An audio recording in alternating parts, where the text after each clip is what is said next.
Assalamualaikum warahmatullahi wabarakatuh. Yang saya takdimi pengasuh Pondok Pesantren Zainul Hasan Genggong, yakni Kyai Haji Muhammad Hasan Mutawakil Allah SHMM. Yang saya hormati Rektor Universitas Islam Zainul Hasan Genggong, yakni Bapak Abdul Aziz Wahab BAMAG. Dan yang saya hormati dosen pengampu mata kuliah konsep dasar IPS serta Kaprodi PGMI yang saya cintai. Dan tak lupa teman-teman yang saya banggakan. Pertama-tama marilah kita panjatkan puja dan puji syukur kehadirat Allah SWT yang mana telah memberikan nikmat sehat zahir maupun batin kepada kita semua untuk bisa merasakan kesehatan yang saat ini kita rasakan dalam keadaan sehat walafiat. Salawat masalam tak lupa kita haturkan kepada Nabi kita, Nabi akhir zaman, Nabi Muhammad SAW, yang mana telah membawa kita dari alam jahiliyah menuju alam yang terang benderang, yakni ad-dinul Islam saat ini. Baik, di sini saya Olifatul Jannah, Prodi PGMI semester 3 kelas A, akan sedikit menjelaskan terkait materi hak asasi manusia dan demokrasi pada mata kuliah konsep dasar IPS dan dengan dosen pengampu Ibu Nur Fatima MPD.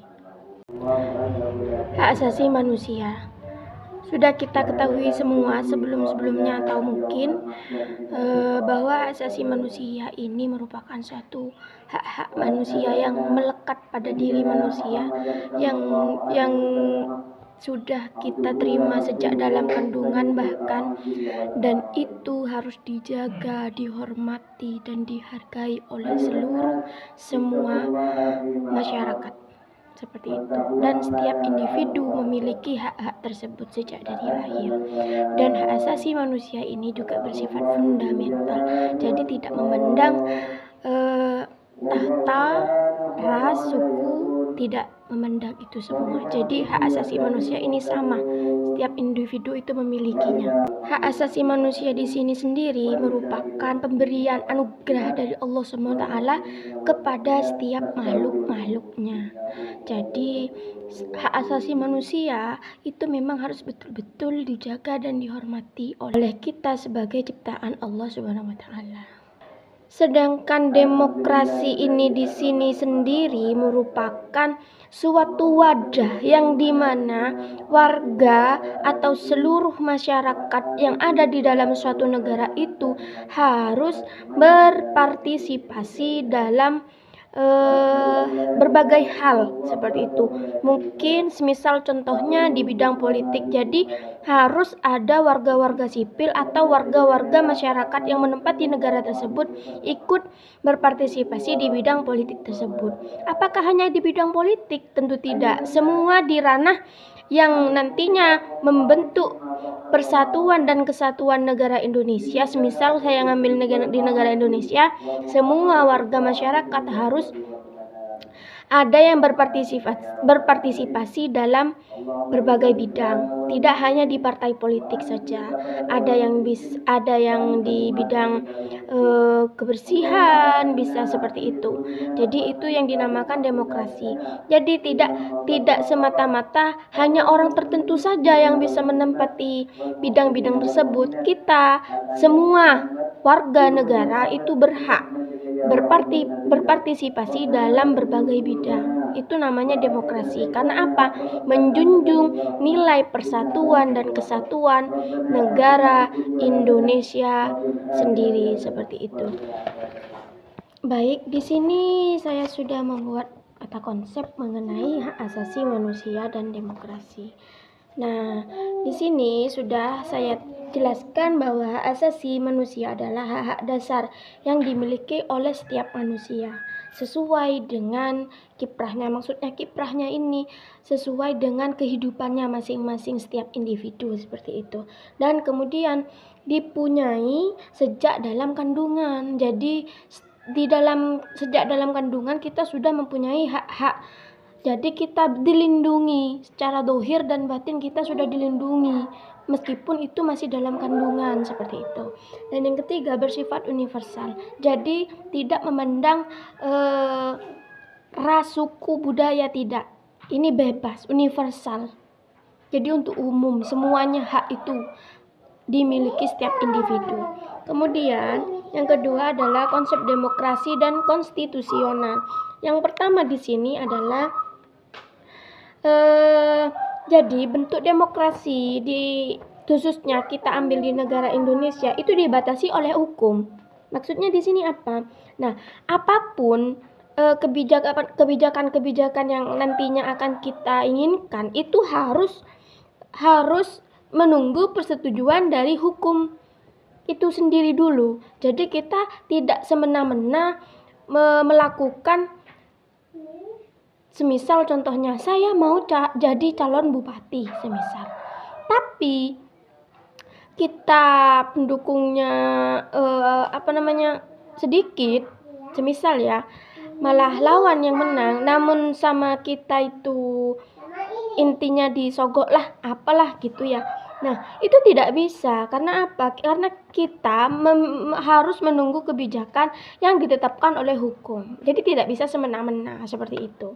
Yang kedua di sini adalah terkait teori demokrasi konstitusional. Yang pertama, HAM dan kebebasan. Artinya apa?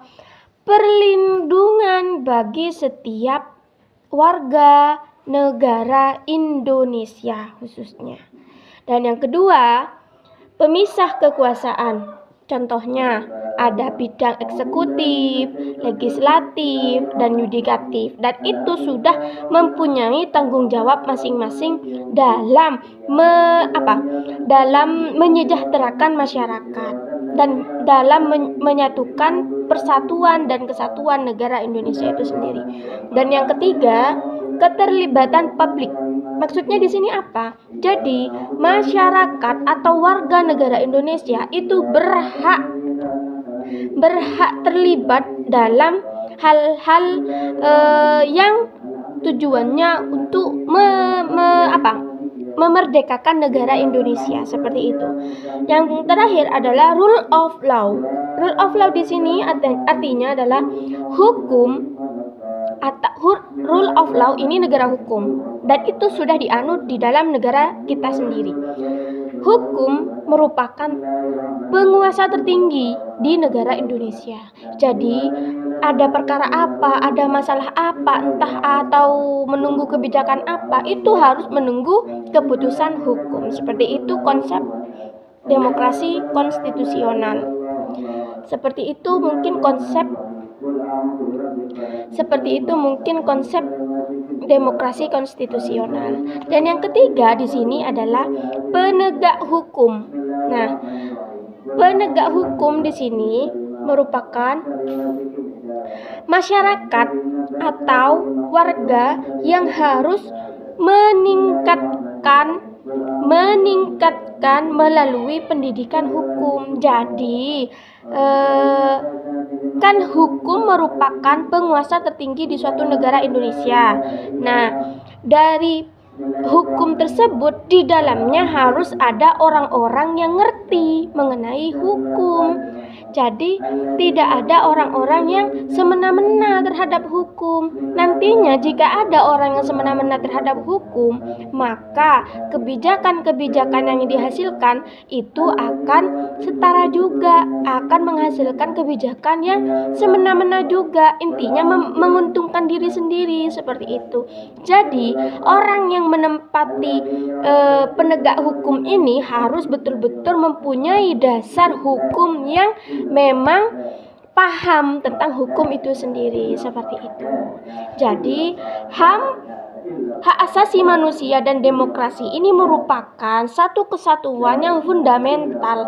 Karena apa? Jika tidak adanya demokrasi, itu kita akan semena-mena terhadap hak-haknya orang lain. Karena hak-hak asasi ini merupakan hak yang sudah kita dapat, setiap individu meskipun dalam kandungan itu harus sesuai demokrasi. Apa demokrasi? Harus sesuai dengan persatuan dan kesatuan dengan cara apa? Dijaga, dihormati, seperti itu. Karena apa? Ini sudah pemberian anugerah dari Allah Subhanahu wa taala, dan hak asasi manusia di sini sendiri sudah diatur di dalam undang-undang, sudah jelas, sudah ada di undang-undang. Jadi kita sebagai warga negara Indonesia sudah harus tahu betul hak asasi manusia itu dimiliki setiap individu yang harus dilindungi oleh negara, oleh masyarakat umum, seperti itu. Mungkin itu saja penjelasan sedikit mengenai hak asasi manusia dan demokrasi. Saya sebagai pemateri, jika ada kata-kata saya yang salah atau keliru, saya mohon maaf sebesar-besarnya. Wallahu a'lam bishawab. Assalamualaikum warahmatullahi wabarakatuh.